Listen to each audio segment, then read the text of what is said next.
spent their summer break creating a project as well as sort of a theoretical competition, and then sold the idea on us.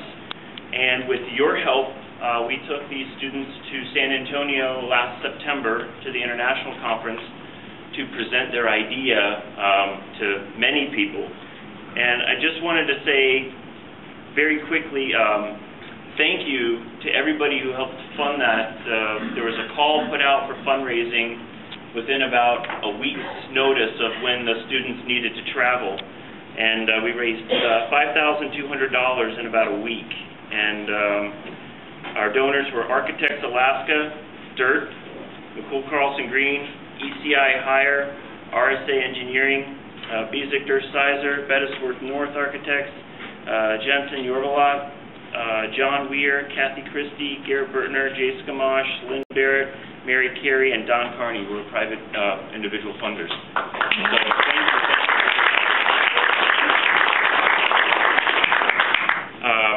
I could give you more introduction about the students, but I think they'd probably rather do it themselves.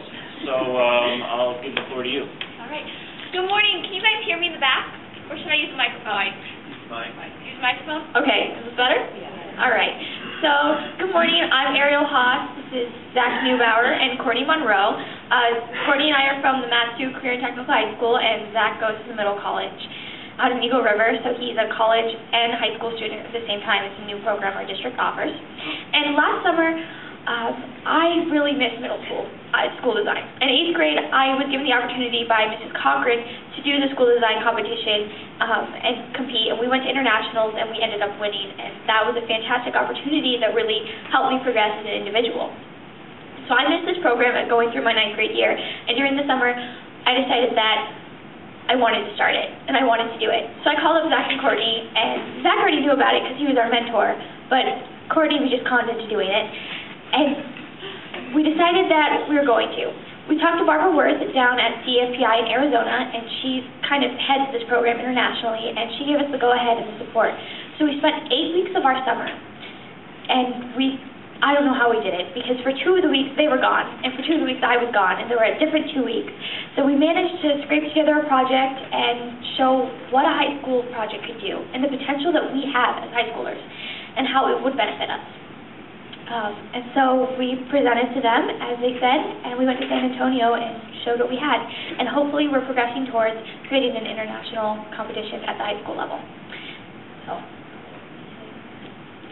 So like Ariel said, we did this in 8 weeks. It was kind of crazy at some points, but it was definitely well worth it. I know that Ariel, like she said, she had done it in middle school. Zach had been the mentor, and I had never done it before. Ariel was like, "Hey, Courtney, you want to do School of the Future?" I was like, "That sounds fun." Sure. I did not know what I was getting into. It has been such a learning experience that I've learned not only about architecture and engineering, but I've also just teamwork and everything else involved. It was a great experience, and I hope that you'll love this project as much as we do. So just for those of you who aren't familiar with this competition, basically it asks, at this point, middle schoolers to design their ideal school sometime in the future that incorporates sustainable features, education features, and they have to mix all those together and formulate their dream project. So a couple main points just before we start the presentation. We came up with a couple key concepts that really go all the way through this presentation. One of them is the 10 billion certification. You'll hear us reference that a lot, TBC. That is sort of equivalent to LEED, however we believe it's really the next step in sustainability, towards true sustainability, and we'll discuss that a little in our presentation. Another key point we're going to address a lot is what we call the, what's the abbreviation? ILP. So you'll hear us reference ILP a lot. That stands for the Individual Learning Plan. And that's a system we've devised so that each student is pushed at their ideal learning rate using learning styles that work best for them. And then the third key point we've had, did I get it all? Yeah, you got okay. it. Perfect. So if you don't, beginning, we're going to give a brief presentation, or a video is going to play that sort of explains the basic idea behind the 10 billion certification, and then we're going to continue through. So thank you very much.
We know our world is only going to run out of resources.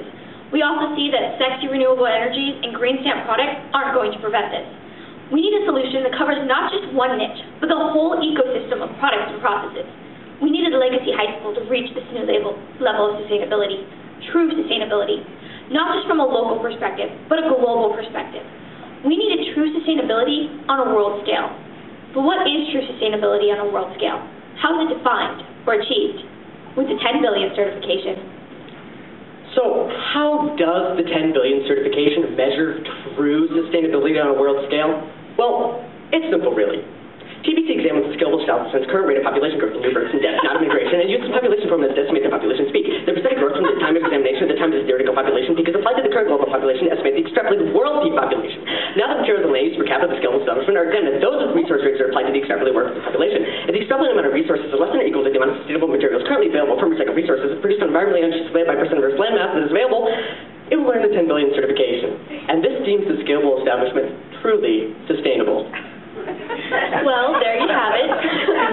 So, now for any of you who didn't catch that, for a community to earn the 10 billion certification, we take the potential peak population and the currently available resources and determine whether the resources used would sustain our theoretical population. This standard would help us measure truly sustainable communities. Now, we determined that sustainability had to be defined at the community level because societies are a complex ecosystem of products that work together.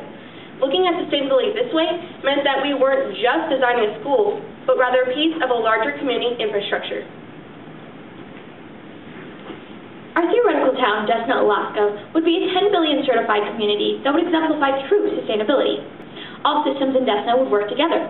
Legacy High School would be no different than any other facility and would not only uphold TBC standards, but would work to satisfy the school's main purpose, education.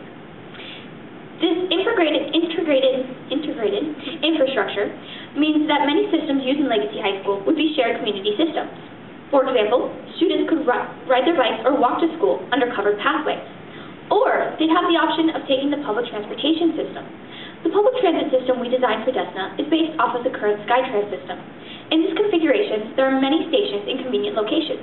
A passenger would simply go on an individual pod whenever they choose, whenever they need it. The difference between this and traditional public transportation is the gleam of privacy and personal time allowance. Utilities would also be integrated between the town of Desna, Alaska and Legacy High School. For example, Legacy High School's roof would collect approximately 94,000 gallons of precipitation annually. This water would be collected, filtered, and then stored in large UV-exposed tanks before being pressurized and redistributed throughout the building to be used. The resulting gray water waste would be collected in its own plumbing system that would then go to a central purification plant in Desna, Alaska, where it would be recycled back into drinking water. Black water waste would be collected in its own gravity-fed plumbing system.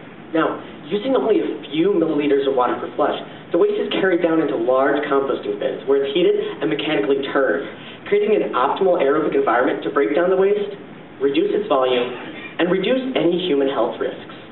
Now, after several days to weeks in the composting unit, the resulting material is taken out and sent to a central composting facility within Desna, where it's further broken down and any nutrients are extracted.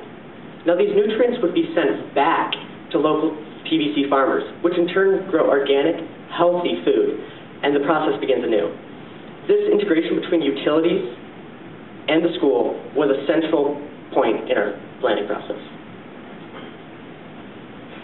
Now, these practices of conservation and shared use would allow Desna to adhere to TBC standards and would make Desna a truly sustainable community on a world scale. Legacy High School would be comprised of two buildings, an eastern and a western building connected by a ground bridge. In the western building, you would find our learning spaces, and in the eastern building, we had our common spaces. Due to the 10 billion certification, all building materials would have to follow specific guidelines. During production and manufacturing, all materials would have to be able to be produced using sustainable energies, contain toxin techniques, and fair compensation business. All materials derived from nature would have to utilize truly sustainable methods or come from recycled stocks. At the end of its life cycle, all materials would have to be readily biodegradable or perpetually recyclable. With these guidelines in mind, our research for materials brought us some intriguing results. We found that materials such as concrete fiberboard, recycled paperboard, and rammed earth, as well as many agricultural byproducts such as cured cocoa and wheat, would fit what we were looking for best. Yet, we still needed a product to create open, flexible spaces that were sustainable and would fit our truly sustainable TBC standards. Yes, such a thing exists. They're called dirt, doing it right, this time walls. These walls are sustainable, made of living substances, recycled substances, and give you options such as living walls, which are made out of living plants. With dirt walls, we'd be able to utilize them in our western building where the majority of our classes are. The living walls would line our hallways, brighten the school's emotional atmosphere, and help maintain indoor air quality. Utilizing whiteboards, smart walls, and glass wall divided spaces would help define our interior mood for making spaces functional for learning. And because dirt walls are modular products, we can make spaces more shapely and modify the spaces if needed. Well, that's all fine and dandy, Courtney. But we all know schools are more than just interior spaces. We need to find materials for the foundation, structural supports, and materials that would protect us from the harsh Alaskan elements. One such selection was a revolutionary new type of concrete. This type of concrete uses a marine cement binding agent and reclaimed coal fly ash instead of Portland cement. Now, we try to sneak this material in whenever possible, because every ton of cement used in Legacy High School permanently sequesters harmful inorganic substances like arsenic, mercury, and a half ton of carbon dioxide from entering the atmosphere. Now, it does all of this while still providing an excellent source of thermal mass and structural strength for the building. As we all know, in Alaska, our winters can reach temperatures of 20 below. Yet, many buildings' exterior walls only have insulation of 6 inches thick with an R value of less than 15. With insulation so skimpy, heat is lost readily and builds skyrocket. The best layout we found for insulation is a foot of cellulose batt insulation, then further out an encompassing layer of thermal fungal insulation to prevent any thermal bridges. And lastly, a vapor barrier envelope would complete the wall's airtight seal. Any building with this sort of insulation would have an extremely high R value. We knew features like this double air barrier, as well as this extra insulation, would allow Legacy to use radically less energy than a conventional method. But the question became how much less and at what cost?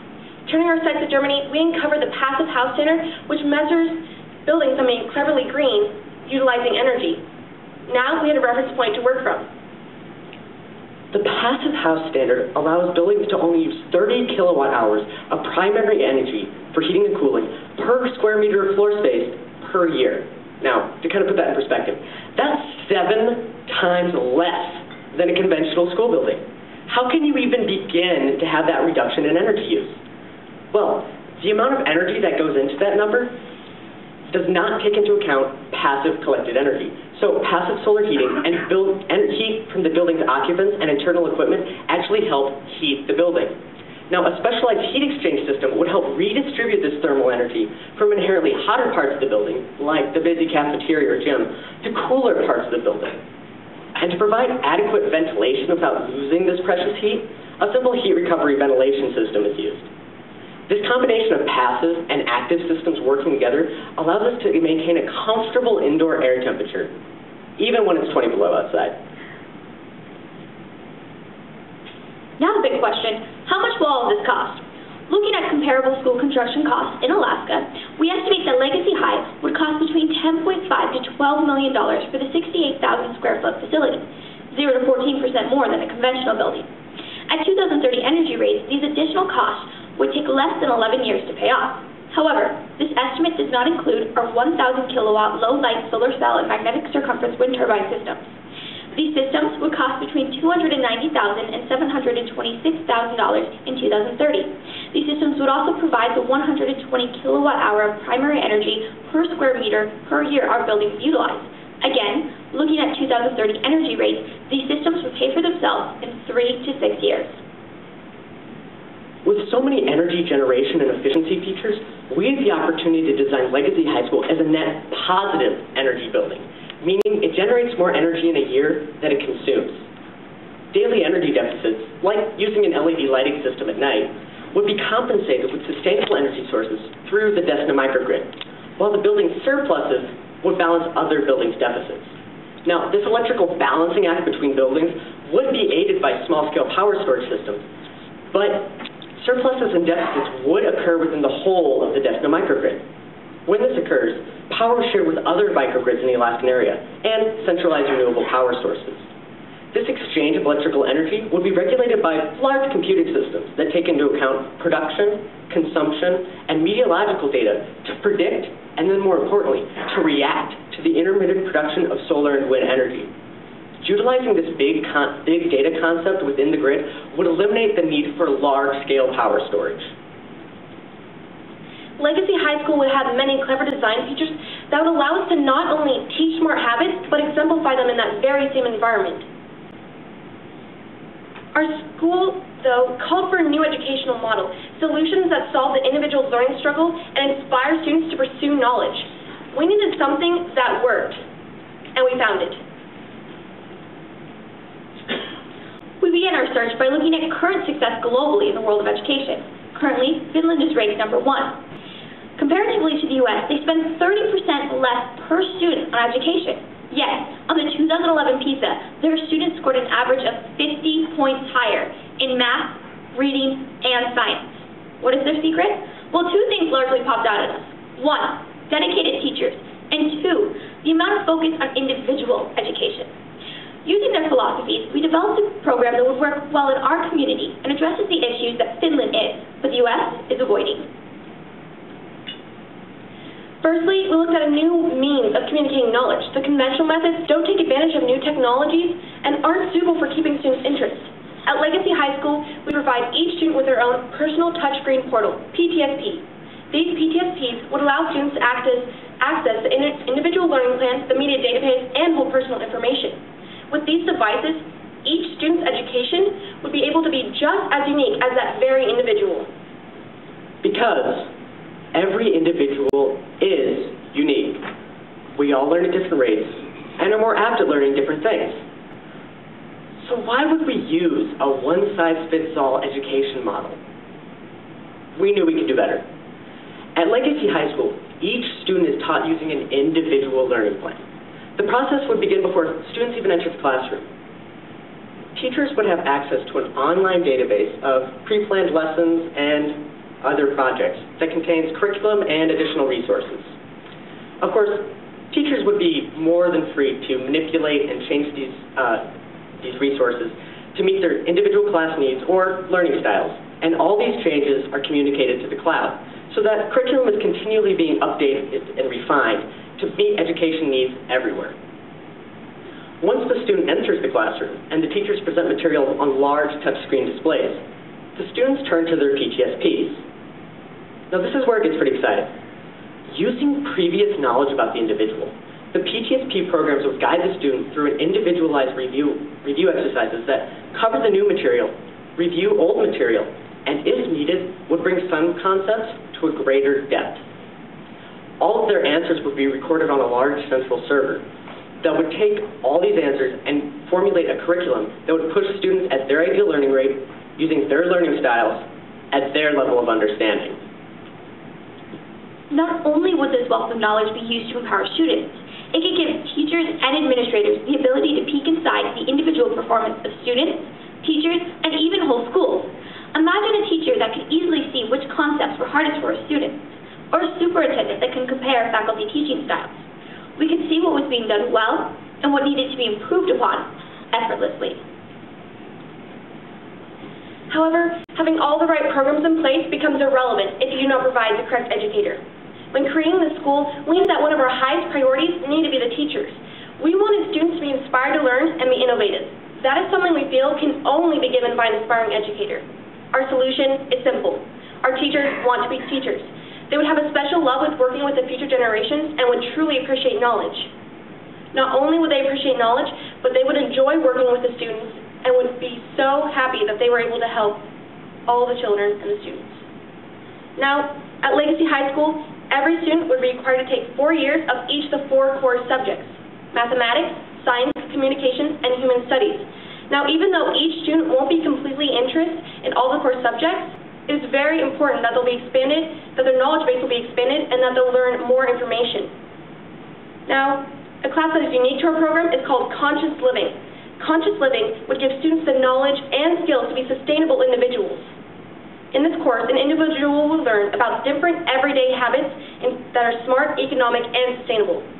In this class, students would also learn about the big picture, such as eco-friendly materials and green building, as well as renewable energy.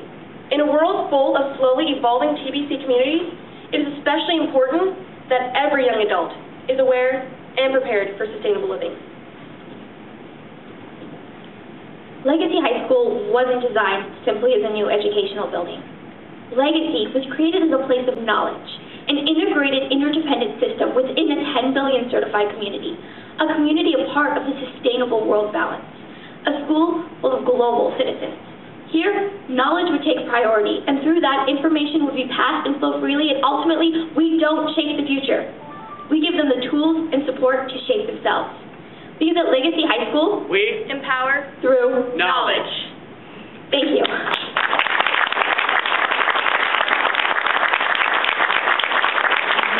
Any questions?